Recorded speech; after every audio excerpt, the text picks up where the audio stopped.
This is Adam King from Aliens Don't Ring Doorbells, and you're listening to Madness to Creation. Go ahead, say it. Welcome to the Madness to Creation podcast, where you freaking matter. This is Maddie. How are you? Here I have with me is Broadway's superstar / singer-songwriter Will Van Dyke. Recently, Will Van Dyke released the EP entitled The Mayor, which features songs such as Grab a Slice and Wasted Time, which features Tamika Lawrence, who appeared with Will Van Dyke on Rent back in 2011. And Will Van Dyke has done like The Addams Family. He did a national tour of Greece, which starred American Idol winner Taylor Hicks and Kinky Boots. And he was also part of the music team with Cyndi Lauper as well. And we get into just picking his brain, not only about his music, which is a love letter to New York City in The Mayor, along with mental health. And we also get into his relationship with his husband, and so on and so forth. And just so you know, we are just back and better than ever on here. And we're going to be just kind of switching some things up as well. And naturally, we're going to be talking about mental health, but we're also going to be talking about spirituality. And you can find Will Van Dyke on Facebook, Twitter, Instagram, and his official website. And also, you can find the Madness to Creation podcast on Spotify, Spreaker, SoundCloud, iHeartRadio, YouTube, JioSaavn, Podchaser, Podcast Addict, and Google Podcasts. And you can find us on Facebook, TikTok, and Instagram at Madness to Creation, and also on Twitter at MTC Madness. Without further delay, here's our conversation with Will Van Dyke. Take it away, Will. I'm Ed out the laughing part. Welcome to the Madness to Creation podcast, where self-care and music merge. This is Maddie. How are you? Hopefully you're out there being safe, being well, and being balanced. And here I have with me is the awesome and future legend, Will Van Dyke. Will, it's so good to have you on. Thanks so much. It's great to be here. Yeah, absolutely. And kind of part of it is my ADHD personality. And I tend to kind of like gaze into the background and stuff. And I noticed there's a bunch of like records. There's a Little Shop of Horrors thing and stuff like that. Yeah, how does it feel like just to have all those accomplishments with like a Little Shop of Horrors, Pretty Woman, and so on and so forth? Oh, it's super fun. You know, I put all this stuff on the wall to like inspire me to keep doing things in a strange way, but it's also nice to like look back and reminisce about, you know, the great things I've been able to do with my friends. That's what I love about this wall. It's like all of these have like a very particular story, but they're people who are so dear to me that are a part of each and every single one of them, which is cool. Yeah, and one of the people that I assume is near and dear to you is Tamika Lawrence, and you got her to sing on one of your songs for the Mayor EP, right? Yeah, she's on the one track that we have an additional vocalist. She sings this duet with me called Wasting Time. But she and I met, I mean, she tells the story much better because it's her life, but she came in and auditioned for Rent, the off-Broadway revival of Rent, and that's how we met. And it was just about, 2011. So it was 10 years ago. And, you know, she had just moved to the city and came in and sang the Seasons of Love solo. And we were all just could not believe the sound that came out of her mouth. And, you know, since then, she has done nothing but work, which is really great for her. But she's also an amazing singer-songwriter in her own right. And, you know, we've had this like parallel musical work journey for the past 10 years. And it's so great to reconnect and sing together. Yeah, absolutely. So what are some things that you have taken away from her when you created this EP called The Mayor, which is out tomorrow, right? Yeah, it comes out tomorrow. Everywhere music is streamed, which I'm really excited about. Sorry, what were you asking? Oh, what have you learned from her from like a songwriting perspective and all that stuff when you create your own music? Yeah, I mean, she's an unbelievable talent, but she really like marches to the beat of her own drum. And, you know, she's really interesting because the music that she writes is very like rock forward and like very, it's aggressive and it's really exciting. And she doesn't try and like trap herself in any kind of box. She tells the stories she wants to tell, and which is really inspiring as a songwriter. And The Mayor is the first time that I've ever, recorded my own music and told my own stories.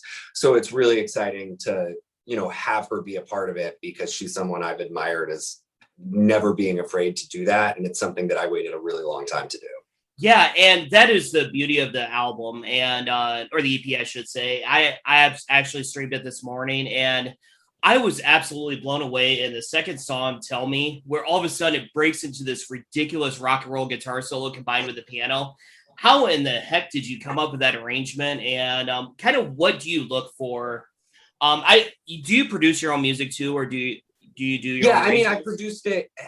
I don't technically it's produced by me and Jeff and Derek Lee, who like recorded us, mixed us. Derek and I have known each other for a very long time, and he is incredibly fancy, too fancy to be working on my record. But we've been close for a really long time, and when we had the opportunity to go to Power Station to record the EP, he jumped in, and it was so much fun. But like, he everybody who was in that room gives me the confidence to do the thing, Right. And Alec Berlin, who's the guitar player on the whole record, is a good friend of mine who we met before Rent, but we did Rent together. So he's sort of like in that connected circle, and also an amazing songwriter, and has his own record coming out later this year. But I just love the guitar, but I can't play it. And so, I love, I grew up listening, like, I love Elton John, like growing up listening to that. And like, there are those songs that he wrote that are like so guitar driven, like, and they're songs like how a like piano player would write a guitar song. And so like, I think about that a lot of the time. And, when I was writing Tell Me, I was like, yeah, there should be a guitar solo here. And I talked to Alec about it, and he was like, yeah. And then, he's just messing around, and it's just like, it's brilliant. Yeah, and I was going to say, like, your music sounds like it could be like the biopic and create your own musical for The Mayor. And also, face it, we're all influenced by somebody one way or another when it comes to our music. I hear a lot of Ben Folds in your music. Would you? Oh, sure, yeah. Would you agree with that? Yeah, I love Ben Folds. A friend of mine, I've always been like very self-conscious about my singing voice, and like, because I mean, not everybody, I'm sure Celine Dion loves the way she sounds, but like, I think everybody has like hang-ups about their voice, and I've always had a hang-up about my voice. And I was doing this concert, and a friend of mine said, I've always thought you like sing like Ben Folds. And I was like, oh, and that like gave me a lot of confidence to like maybe sing more. And it was really like sweet. So I love Ben Folds. He's, talk about a brilliant songwriter and just producer and all around like sort of Renaissance man. Yeah, and to me, like Ben Folds, that one song, I can't think of the song title, but it has "You Don't Know What It's Like to Be a Middle Class and White." It kind of brought out the issue of white privilege like 20 years ahead of its time. And so like, how did you get past your self-consciousness when it comes to your singing and stuff like that? Did you practice more, or how'd you get through that? I think it's been a gradual journey for me of just, letting go of my own hangups about things. I had, because I've always written music. Like, I've been doing that since I moved to New York City, but other people always sang it. And the first record I ever put out, which is called Chasing the Day, is just like a slew of like amazing singers singing my songs. And it was cool. And I always just thought about it being that. And then a couple of years ago, a friend of mine and I started a band, and I was singing. And I thought like, oh, this is really fun. And I never like thought about how I fit in that space, but it was also like, they were more like power pop, like rock songs, like this record is, or EP is. And so I started to think like, oh, maybe I could do this. And then at the beginning of the pandemic, when I was just sort of like writing to, pass the time and like process what was going on in the world, I thought like, oh, maybe it's time, maybe this is the moment that like I should tell my own stories and start singing my own songs and see what happens. And Jeff Talbot, who wrote the songs with me, he's a brilliant playwright and lyricist. And he and I have like built this great songwriting, collaboration. Thought it was a good idea and sort of leaned into it with me. And that's how the whole thing sort of came about. But it was definitely a gradual process of like not even being cognizant of this is something I want to do. And then when I finally was like, oh, this is something I want to do, I just sort of, I don't know if it's because I'm older or what, but I just like stopped caring as much about like what I thought about my voice and started listening to other people and sort of believing that, hey, I can do this. Yeah. How do you handle like the constructive criticism? Like some people take it harder and some people don't take it so hard. How do you handle that? Oh man. I'm like very, so one of the things that like Jeff and I like that we bond over on a daily basis is just sort of like how we approach the world with like kindness and like, taking care of people and just sort of like leading like with trying your best to be a good person. Right. And the 4 agreements, do you know the 4 agreements? It's actually educate me on that.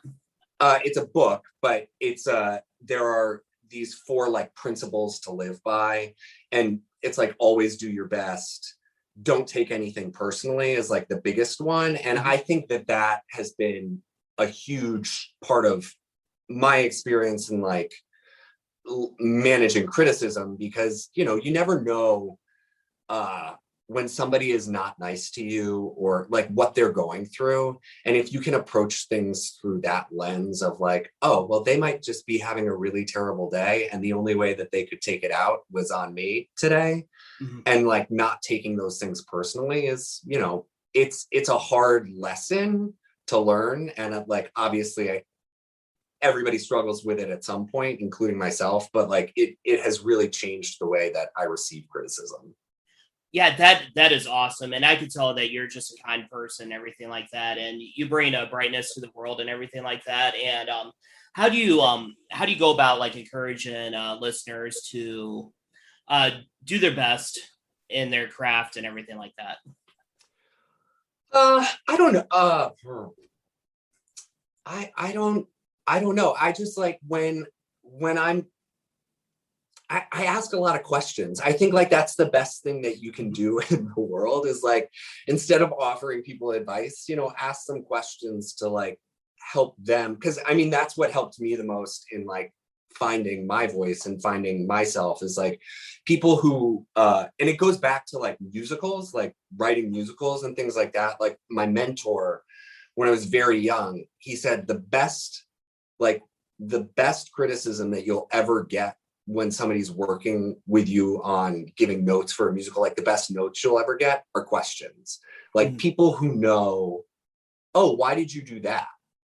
So that you have to explain the thing to someone is always the best criticism and always the best notes, because when you ask questions and people are forced to like give you an answer, then you can say, oh, that wasn't clear to me, but just so you know, like, instead of like being prescriptive about life. And I think that's like a microcosm of like, of course, the idea, but like the macro of it is just like going through life, asking questions and like,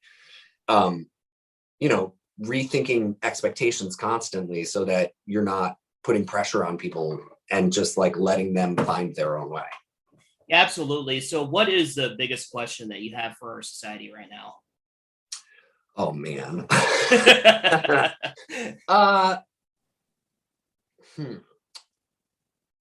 How, I mean, really it's like a how. Like, how do we take what we've learned and apply it to the real world? Because I feel like everybody, I was listening to a podcast this morning, even like the news, and it was talking about the vaccines, right?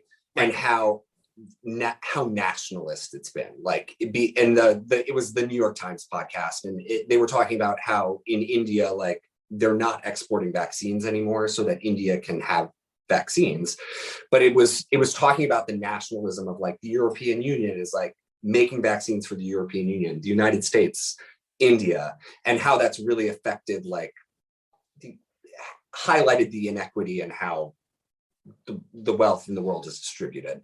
And it made me think like, but we've all just spent like an entire like 16 months inside, right? And so we've all become much more like self-focused, and hopefully a lot of us did a lot of work about how we interact with the world, and like social justice and like equity and diversity and inclusion and all of those things. But like, how do we take that internal work and make it external as we come out? Because now we're all so, I think, just conditioned to be a little more self-focused, like as is the world. So like, how do we spread that out? Yeah, I think if you take like what you said, like with the vaccines and the inequity of it and the social media, I almost feel like that was bound to happen, you know? Yeah. And I agree with you. I think we need to be, focus on more equality around the world, and focus on just the economic inequalities around the world and stuff like that. And because if we don't get these vaccines around the world, we're just going to be dealing with this forever and ever, and absolutely. So kind of switch gears. I'm noticing the Little Shop of Horrors poster in your background. Tell us your favorite story from that. Oh, geez. I think, my favorite story there. I mean, that whole process was like such a crazy, like collaboration of, like hilarious people. And like some of my favorite stories are just about watching Jonathan Groff and Tammy Blanchard and Christian Borle play and find like the humor in things. But like one of my favorite musical stories is, Alan Menken, who's like an idol, he's a legend. And when I got to, work on orchestrating the show and rearranging it, he was super supportive and loved everything I was doing. And he saw one of the early previews, and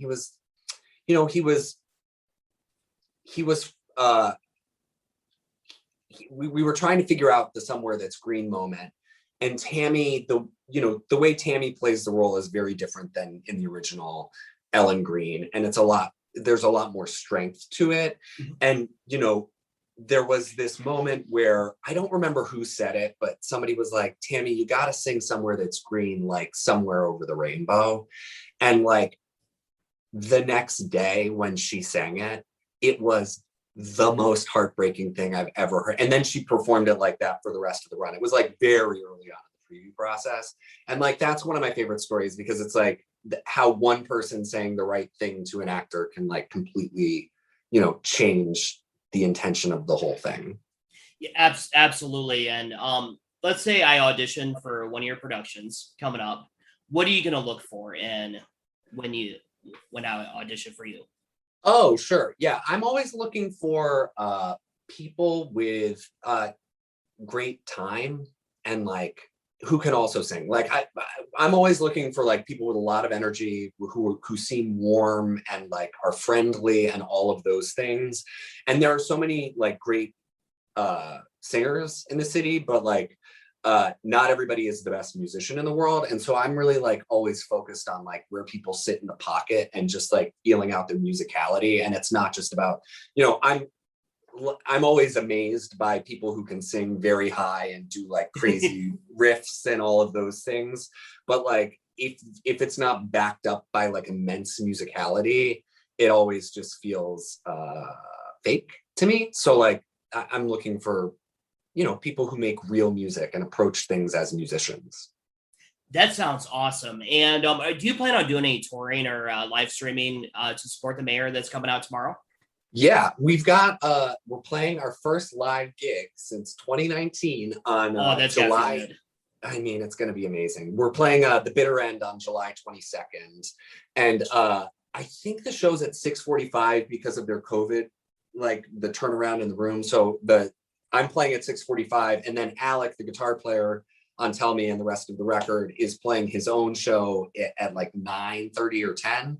So it'll be like a great night of like really, really fun music, and like the band will all be there, and I cannot wait to play with everybody. Yeah, what can fans expect from the show on July 22nd? We're gonna play. We'll play the entirety of the Mayor, but we're also going to play some of the other songs that Jeff and I wrote during this time that hopefully we'll record and release at some point, and some covers, and just sort of, just like the excitement of like being in a room with like a group of musicians finally. That's going to be awesome. And I'm imploring my listeners to check out The Mayor. It is an absolutely wonderful piece of music to listen to. I'm going to be blasting it like throughout the weekend to celebrate you and everything like that. So what else would you like to add, Will? Because I know you have other interviews and stuff like that today. Oh, just like, check it out. I hope that you enjoy it, and, be kind. It's like, that's it. That's all you can ask. Absolutely, Will. And I would love to follow up with you someday and everything like that. So thank you so much for your time to interview with me for the Madness Creation podcast. So thank you again, Will Van Dyke. Thanks so much, Maddie. It's been great to be here. Yeah, absolutely. Talk to you soon. All right. Bye-bye.